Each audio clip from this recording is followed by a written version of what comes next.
ystävät rakkaat. Se on maaliskuun 4. päivä ja itse asiassa tässä juuri kakkapyykillä levätessäni kyllä kakkapyykin jälkeen täytyy levätä hetki. Tää on aikamoinen setti, kun tätä alkaa touhumaan. Mutta koska maanantai ja leikkaukseen on 17 päivää, niin mä päätin, mä itse asiassa halusin tulla kertomaan teille ehkä huikeimmasta viikonlopusta aikoihin. Anteeksi, mun käsi tärisee. Mä yritin tehdä tän tietokoneella, en saa toimimaan, joten leikitään kännykällä.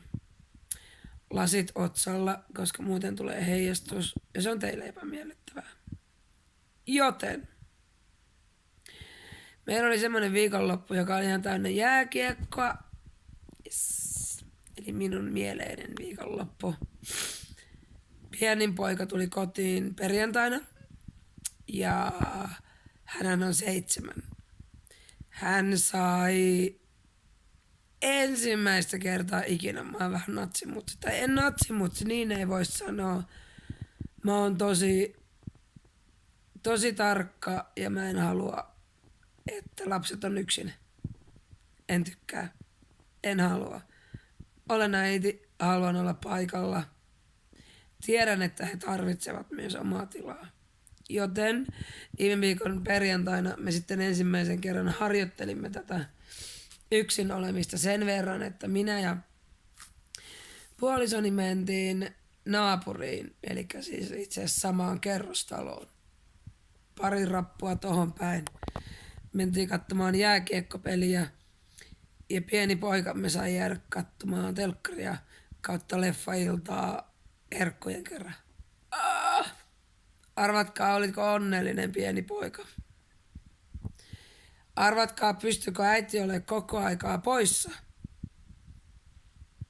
Joka ikinen erätauko, eli noin 25 minuutin välein me käveltiin tänne, me soittelin. Mä olin just se paniikkimutsi, joka aina itkee lasten perään. Ei, pärjääkään se, kyllä ne pärjää.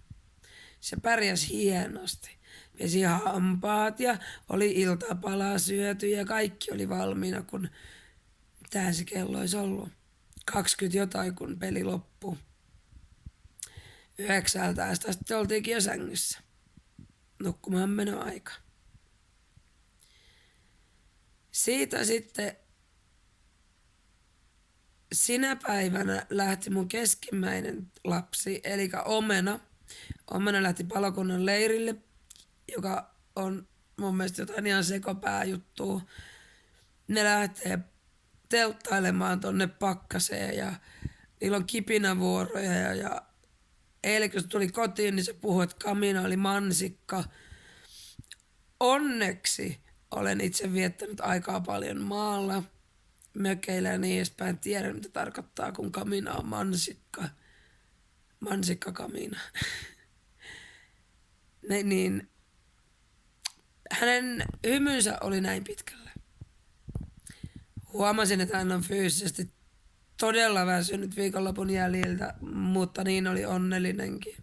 Niin oli äitikin. Lauantai-aamupäivällä mun veljeni haki mun pienimmän lapsen kylään, sinne yökylään. Ne on suunnitellut ja kysellyt sitä jo, puhutaan oikeasti varmaan kuukausia. Ja se ei vaan ikinä onnistunut ja tällä kertaa kävi niin, että meillä oli lauantaina oli peli. Oli hifki, hoi ja kot, aina minkä sai huutaa.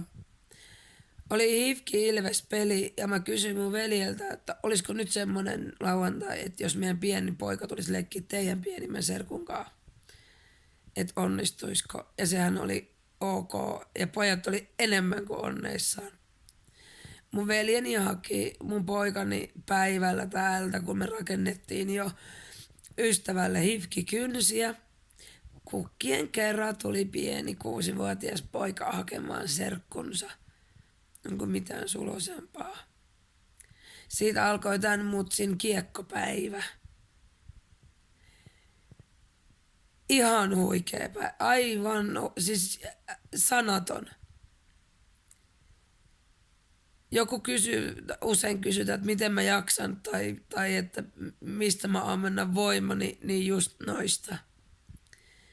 Me nähtiin hallilla muumit. Mä itse asiassa kuulin vaan, että muumit meni ohi. Mä lähdin juoksemaan perään. Minä, joka en jaksa kunnolla edes seistä, juoksin muumipeikon perään,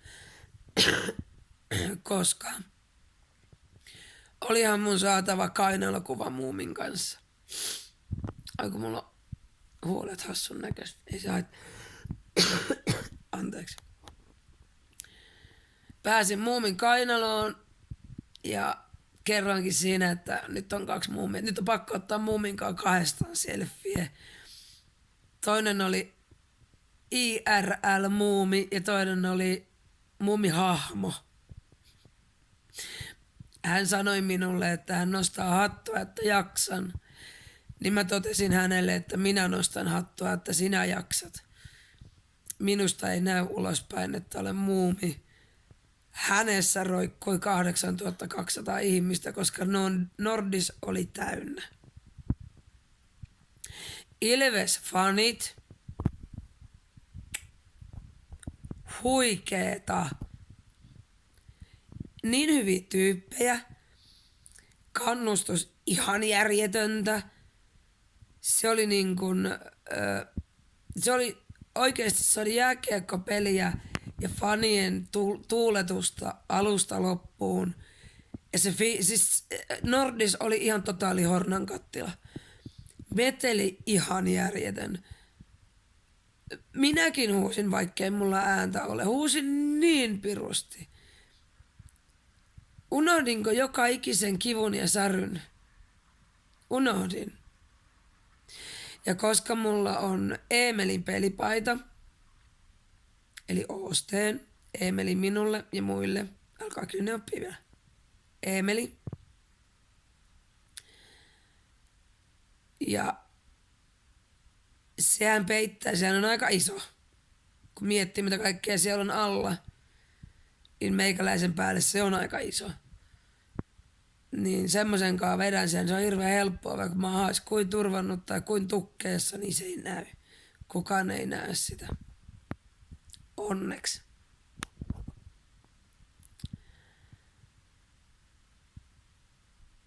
Mulla katkesi ajatus, joka ei ole uutta. Katkesi aivan totaalisti ajatus. 17 yötä leikkaukseen ja nyt oli viikonloppu, kun mä en ajatellut sitä ollenkaan. En ollenkaan. Lauantaina, kun tultiin pelin jälkeen kotiin, voi pikkumyytukka. Lauantaina, kun tultiin pelin jälkeen kotiin, yllättäen oltiin autolla, koska minun kehoni ei jaksa. Tultiin paikallisen kautta kotiin. Ehkä parasta ikinä. Okei, se kuulostaa pahemmalta, mitä se on, koska meidän paikallisessa on maailman parhaat sofkat. Ihan best ever. Ukko otti pizzan, maistoin, toimi. Itse otin leikkeen ranskalaisilla. Valkosipuli majoneesi, oinam. Ja meidän paikallinen toimii niin, että kun sieltä huudellaan, että kun hyvä tää valkosipuli majoneesi on, uskaltaisiko sitä pyytää tähän pizzaan? Ei mennyt kuin hetki, kun sitä tultiin pyörittelemään siihen ukon pizzan päälle. Paikallista täytyy kehua vielä sen verran, että kerran mulla on ollut rane niin täynnä, että mulla oli niin kuin oikeasti enää ihan siis aikaa ei ollut. Heillä oli vessa täynnä, koska se on pieni baari, kuppila, pubi. Menin tiskille ja sanoin vanhemmalle herrasmiehelle, että nyt paniikki. Ja se päästi mut henkilökunnan tiloihin vessaan ilman kysymyksiä. Joka tarkoittaa, että meillä on maailman paras paikallinen. Tosin mä tiedän yhden baarin, jonka nimi oikeasti on paikallinen, joten toi on vaan meidän pume. Lauantaina 7 hengen uusioperheen vanhemmat, jotka on kerrankin ilman lapsia. Vois kuvitella, että ne lähtee johonkin vähän bilettää tai kauheasti romanttisesti jotain. Mitä me teimme? Sitä, mitä jokainen aikuinen äiti, isä, vanhempi, kaikki. Se oli herätys. Ilmoitus, että kello on kohta 12, mutta tänään poika pääsee 1, joten ei anneta värinän häiritä tunti vielä. Eli me mentiin nukkumaan. 23, olisiko 04. Mä oltiin sängyssä. Näin. Ihan parasta. Ihan parasta. Tämmöisistä viikonlopuista jaksaa ammentaa ihan hirveästi. Mä halasin varmaan satoja ihmisiä, mutta siis 10 ihmisiä. Oli Ilves-fania, oli ystävää, oli tuntematonta, oli tuttua.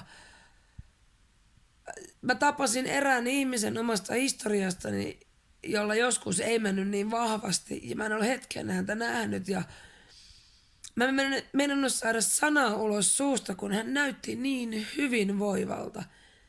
Hän oli tyylikäs, hän oli komea, hän oli terveen näköinen. Sen kaverit varmaan miettii, että mikähän naikkonen toi on, mikä ton naisen hätänä on. Koska mä en saanut katsottani irti tästä herrasta, mä katsoin päästä varpaaseen. Mä sanoin, että Herran Jumala, että voi tulla hyvä olo nähdä joku, joka nousee suosta ja näyttää noin hyvältä ja hyvinvoivalta. Uskomatonta. Niin, tässä nyt kun katsoo omaa peilikuvaa, niin voisi sitä melkein luulla, että olisi terve. Totta kai väri on tosi valkoinen, mutta kun ripset. Rakas ripsiteknikko, niin pitää huolta siitä. Ja kyllä, juuri ennen leikkausta on varattu ripsihuolto. Naurakaa tai ette, minulle se on tärkeää, koska mä en halua näyttää kuolleelta. Se on mun päälle tärkeää. Vielä kun uskaltaisi kulmakarvat kunnolla värjätä, ettei niitä tarvitsisi joka päivä värittää. Omat karvathan ne on. Niin pääsis vielä helpommalla. Nyt Rane juttelee teille ja mikrofoni on melkein samassa kohdassa, joten olen pahoillani. Hänellä on ehkä jotain sanottavaa. Nyt jos voisit olla hiljaa, koska mä teen videota vielä. Kyllä, mä puhun sille. Se vastasi. 17 yötä, Rane, ja sua ei oo enää.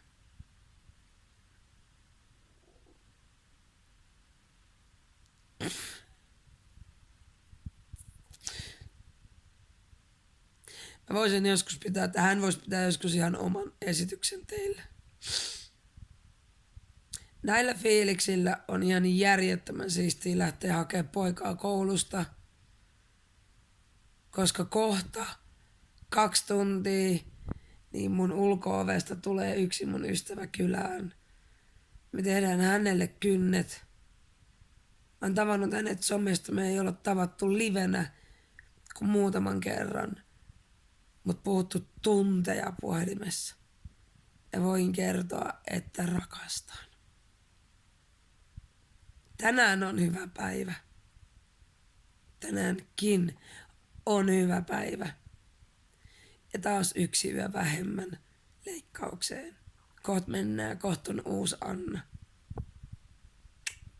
Ihanaa maanantaita, tiistaita, keskiviikkoa, torstaita, perjantaita, lauantaita tai sunnuntaita, riippuen siitä, minä päivänä tämän katsot. Me lähdetään nyt Ranenkaan juttelemaan. Epä tarvi ainakaan yksin puhua. Kiitti, kun oot mukana. Laita viestiä, kerro mulle, mitä sä haluat kuulla. Laita kysymyksiä. Ihan mitä tahansa. Mä kyllä kerron. Heippa.